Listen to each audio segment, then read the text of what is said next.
Captains in MLB The Show are a bit confusing. It's tough to decide which one you want to use. There's so many options that require so many cards, but today I'm going to try to make the process easier, and we're going to go through and tier list them all. I looked at all of the teams and decided which tier each captain belongs in, so we know which ones are the best to use in the game. And if you do want to check out the captains and the players that they get, make sure you check out Show Zone. If you go to their captains section on the top left, you see all of the captains in the game, shows their boosts, and shows the players that can get boosted. This gives you a nice, easy way to look at the cards and see exactly what some of the teams look like. So make sure you check out Show Zone. If you do want to check out the Pro subscription, use code Scann. You get a bunch of nice features as well if you do like using the site all the time. But going over to the tier list, you see with the F tier, these are a lot of live series captains that don't have great rosters. Maybe there's some team captains that don't have enough flashbacks and legends that fit the mold. These are not really good captains to use, and a lot of the live series ones probably won't change unless they tune and boost them and such, because as of right now, a lot of the live series captains are pretty mid. For example, we have Andre Dawson with the Nationals here, and obviously the card is not the best, but hey, he gets nice himself when you boost all of the live series cards. But 45 contact, 45 power, 25 contact is not bad, but a lot of the players on this roster are not going to get much benefit from it. Like, what's the 45 power going to help Keibert Ruiz here? I don't think there's enough on this type of boost to really make you want to use these cards. Even if you're a die-hard fan of the team, it's not really competitive.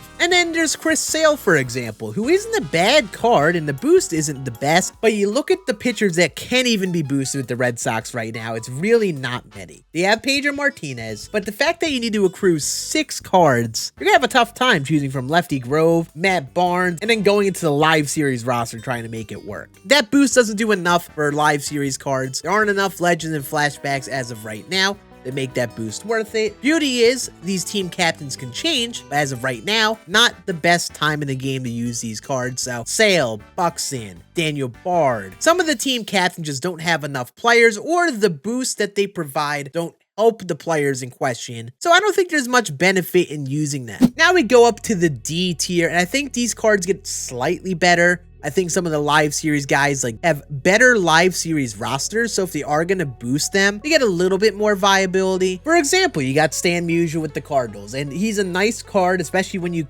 account for the boost. You can find a way to get 4 hitters in the lineup pretty easily, especially when you start to account for the bench and the fact that they have Arenado and Goldschmidt and Edman. And are you going to really sacrifice using these live series cards? And while they'll get boosted, aren't going to be that great still? I don't know if people want to do that. So yeah, the D tier gets slightly better, but not really there yet. Now we go up to the C tier, and the C tier is a little bit more stacked. I think there are enough cards for these teams where you actually build a team and not have much of a problem. Look at Tim Salmon, for example, who's a very good card on his own. You slot him in the DH spot and he's going to be more than fine. But also the tier 1 isn't really that hard to get. You pair this with the Ohtani captain. The Ohtani captain will also affect hitters since he's a two-way player. I don't know how it works like that, but it does. So a captain like this is nicer because you could find 4 cards and easy throw guys like Trout and then a few guys on the bench, and you have a nice lineup of guys. You get a great DH in Salmon. You could definitely play boosted Trout in the outfield and be okay with it, especially if you don't want to pay $100K for the 99 as well. This team actually isn't a bad one to get boosted. And yeah, in this C tier, some of the specific captains like Andres Jimenez, Mike Piazza, Ryan Presley aren't bad based on their team builds, but are just middle tier. But as the year goes on and we get more sets of team affinity and stuff, I'd love to see more of these individual series drop so you actually stack teams with these players. And at least in this C tier, there are enough good cards to boost, where if it isn't going to affect that player individually, you could definitely get the boost for these captains within reason and not really hurt your team.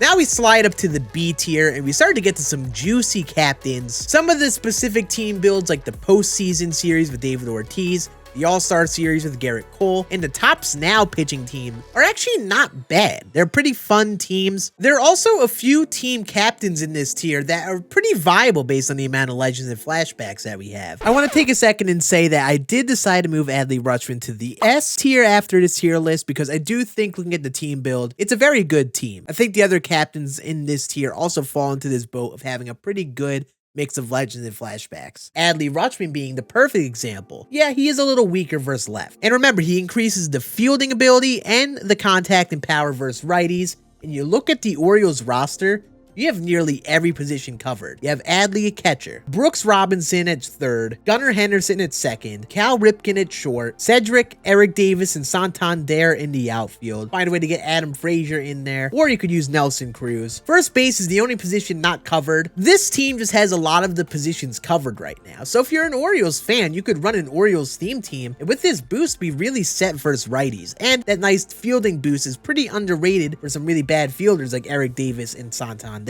So yeah, in this B tier, these are good captains that you can actually get away with using for those theme teams. These teams have enough legends and flashbacks that could get boosted. You're definitely not in like the meta territory where they're must use or anything. Definitely pretty viable theme teams if you are going to use these captains. But now we go up to the A tier, and this is where you have a lot of cards in the game to boost. Obviously, Captain Derek Jeter boosting other captains is pretty nice, and a card like this is pretty good on its own. So if you pair this with all the other captains, you can make a pretty good team. Anthony Rendon boosts the Tops Now cards in April, and as of right now, this team is actually pretty fun. The only downside for him is that it boosts the splits versus lefties, and right now the game really skews towards righties. This team actually becomes pretty respectable with this boost. And of course, you have to talk about Buck O'Neil. I don't think this captain boost is the best. It does the most in my opinion, but it's not the best to run as a team. Sanford Green series cards as of right now are not the best. Buck O'Neil gets really nice with the boost,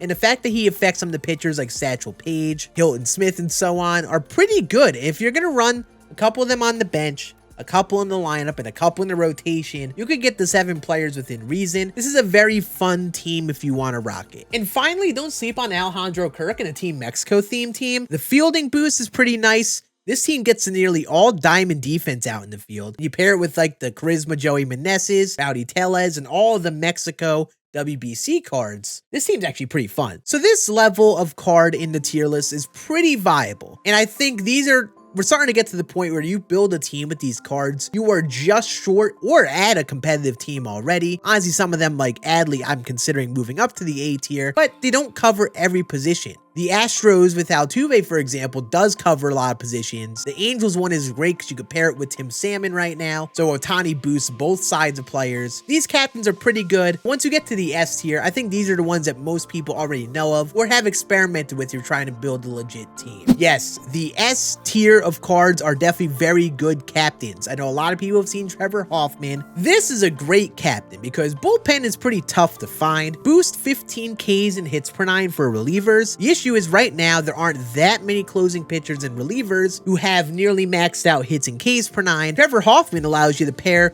that captain boost with some pretty affordable relief pitchers in the bullpen, and they get nearly maxed out attributes. So if you like a few of those pitchers and are already using a team like that, entire sense to get Hoffman and use him in your bullpen, even as just a tier 1 boost. We obviously have David Wright and the cover athlete boost, and the 15 contact versus left is pretty good. The 15 clutch, 15 fielding is actually very nice for these cards, because now you're going to get really good fielding from a few players who are cover athletes. Joe Mauer, Ryan Howard, Chipper Jones, Tatis Jr., Javier Baez, Andrew McCutchen, Vlad Sr. There are a lot of really good legends and flashbacks that get boosted by this boost. So if you're someone who's using a lot of those cards, just throw David Wright at third base on the DH spot, and he is certainly going to play. The card isn't great. I think it's a real sacrifice you got to take with the team build, because you're going to be taking 67 power versus righties in. We can't talk captains without Aaron Judge, and the thing with Judge is, yeah, the card's good.